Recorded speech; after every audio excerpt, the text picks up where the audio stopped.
السلام علیکم ورحمۃ اللہ وبرکاتہ۔ یہ کام ذاتی تجربات کی بنیاد پر نہیں ہے، قیامت تک صحابہ کرام کی سیرت کے تابع ہے۔ حضرت دامت برکاتہم نے بہت ہی قیمتی باتیں ارشاد فرمائی ہیں۔ آپ تمام حضرات پوری بات کو دھیان و توجہ کے ساتھ میں سنیں اور ان تمام باتوں پر عمل کرتے ہوئے نقل و حرکت کے ذریعے سے پوری امت تک پہنچائیں۔ تجربات تو حادث ہوتے ہیں۔ تجربات کیا ہوتے ہیں؟ تجربات حادث ہوتے ہیں، ختم ہونے والے۔ تجربات بدلنے والے ہوتے ہیں اور ختم ہونے والے ہوتے ہیں۔ ہر زمانے کا تجربہ لوگوں کو نیا ہوگا۔ یہ کام ذاتی تجربات کی بنیاد پر نہیں ہے۔ یہ کام ذاتی تجربات کی بنیاد پر نہیں ہے، بلکہ یہ کام قیامت تک صحابہ کرام کی سیرت کے تابع ہے۔ اسے میں نے عرض کیا کہ گشت اور ملاقاتوں کا جو موضوع ہے وہ اپنے اور دوسروں کے ایمان میں کمال پیدا کرنے کے لیے مسجد میں جمع کرنا، یہ گشت کا موضوع ہے۔ تم گشت کا موضوع محض ملاقاتیں کرنے کو نہ بنانا، بلکہ ایمان میں کمال پیدا کرنے کو گشت کا موضوع بناؤ۔ اے بھائی سن رہے؟ ایمان میں کمال پیدا کرنے کو گشت کا موضوع بناؤ۔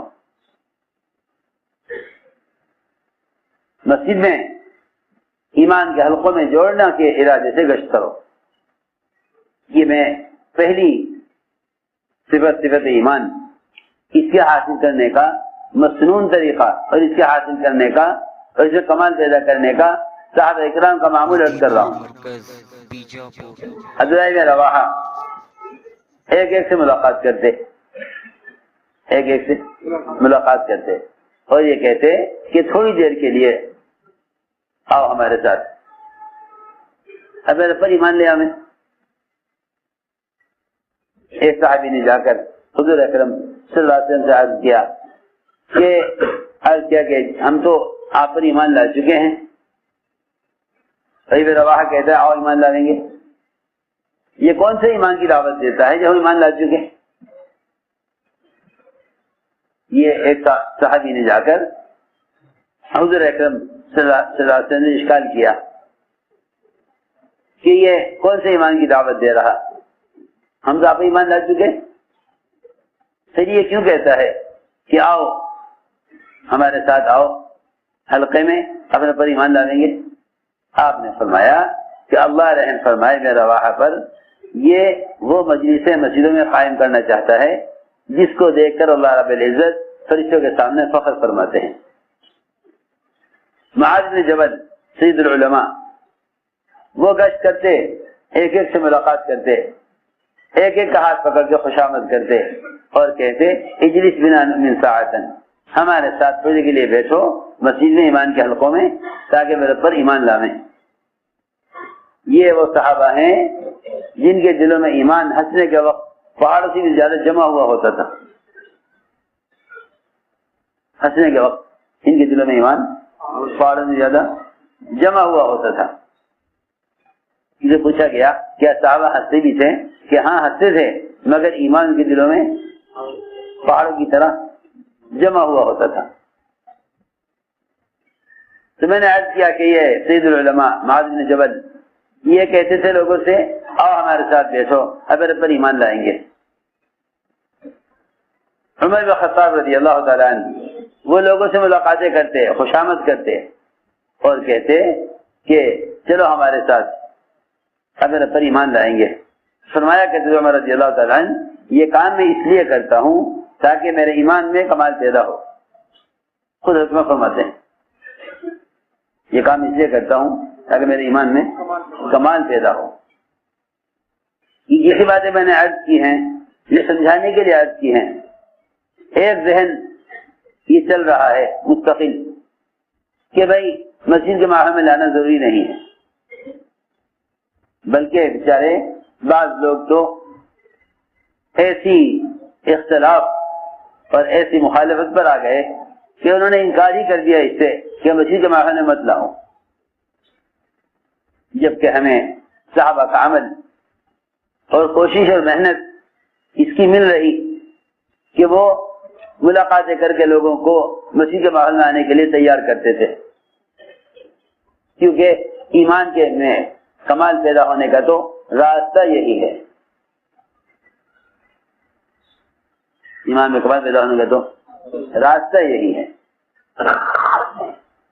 کوئی یہاں اس زمانے میں کوئی نیا طریقہ لا کر یہ کہے کہ یہی طریقہ ہے، اسے تو کہا جا سکتا ہے کہ بھئی یہی طریقہ نہیں، اور بھی طریقے ہیں، لیکن صحابہ کی سیرت، صحابہ کا معمول ایک ایسی چیز ہے کہ ساری امت اس پر مجتمع ہو سکتی ہے، ساری امت اس پر مجتمع ہو سکتی ہے، بھئی صحابہ کا طریقہ یہ ہے۔ تو میں نے عرض کیا کہ یہ ہمارے گشت کا موضوع تھا کہ لوگوں سے ملاقاتیں کر کے انہوں کے ماحول سے نکالو۔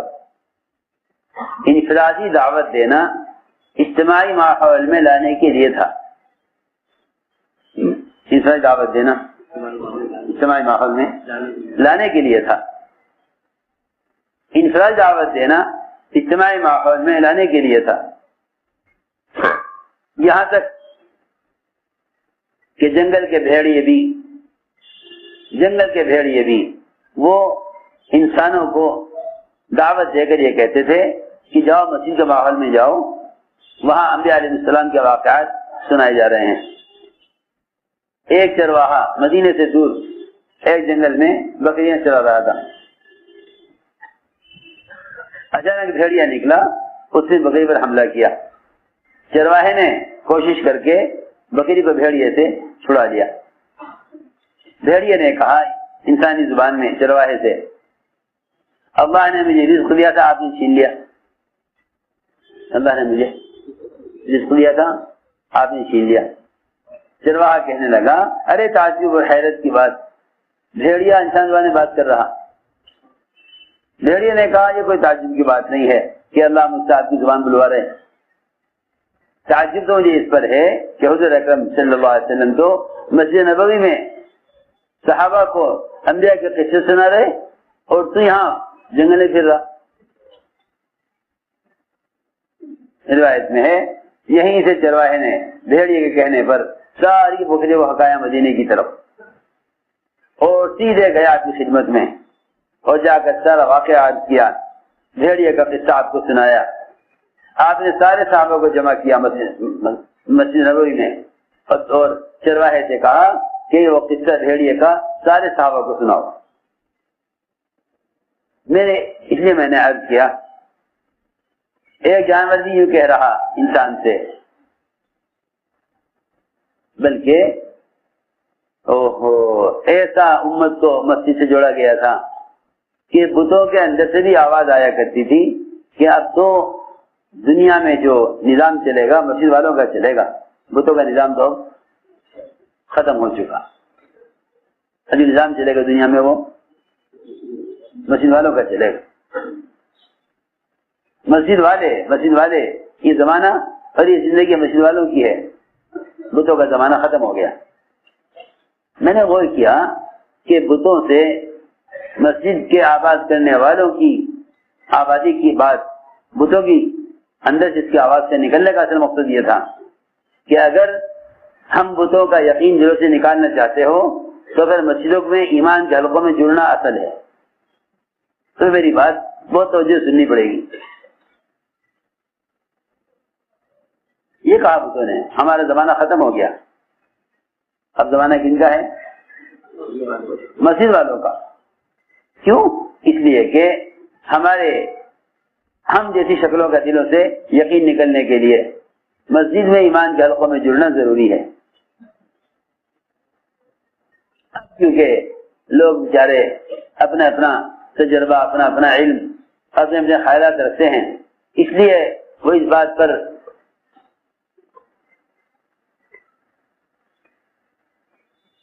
ناراض ہو جاتے ہیں کہ یہ ایک ہی طریقے کی طرف کیوں دعوت دے رہے ہیں۔ حالانکہ کوئی آدمی اپنے طریقے کی طرف بلائے تو اختلاف کیا جا سکتا ہے، لیکن اگر کوئی صحابہ اکرام کے طریقوں کی طرف امت کو دعوت دے رہا ہے تو اس میں تو اختلاف کی اور اس میں اختلاف کی کوئی گنجائش نہیں ہے.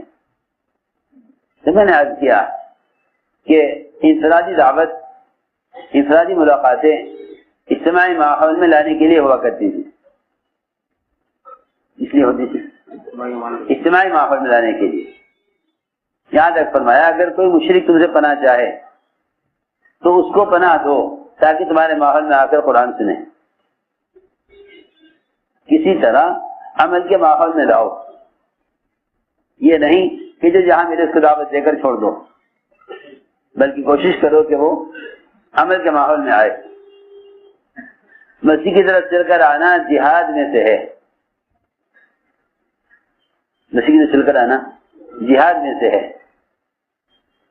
مسیح کی طرف چل کر آنا جہاد میں سے ہے. اللہ تعالیٰ نے ہدایت کا وعدہ جوہد پر کیا ہے، بلکہ قرآن نے یہ بھی فرمایا کہ ہدایت یافتہ وہی لوگ ہوں گے جو مسجدوں کا اعمال سے آباد رکھیں گے. معلوم ہوتا ہے کہ یہاں فرشتوں کے پروں میں رہنے سے ہمارے اندر فرشتوں والی صفات پیدا ہوں گی. اس لیے یہ نہیں کہ بس کسی ذریعے سے بات پہنچا دو، بلکہ دعوت دے کر لوگوں کو ان کے ماحول سے نکال کر عمل کے ماحول میں لاؤ. یہی سنت ہے. تربیت اور ہدایت کے حاصل کرنے کے لیے یہی سنت ہے. وقت ثقیف نے کہا کہ اسلام تو قبول کریں گے، اسلام تو قبول کریں گے، مگر نماز نہیں پڑھیں گے، زکوٰۃ نہیں دیں گے، دین کی محنت نہیں کریں گے، 3 سال تک بتوں کو نہیں توڑیں گے. ہاں مسلمان ہم ہو جاتے ہیں. آپ نے فرمایا ان کو مسجد کے ماحول میں رکھو، ان کو مسجد کے ماحول میں رکھو. اس ماحول میں رہنا ان کے دلوں کو اسلام کے لیے نرم کر دے گا. چور سے چوری ہو گئی، آپ نے مسجد کے ستون سے باندھ دیا. باندھنا بطور سزا کے نہیں تھا.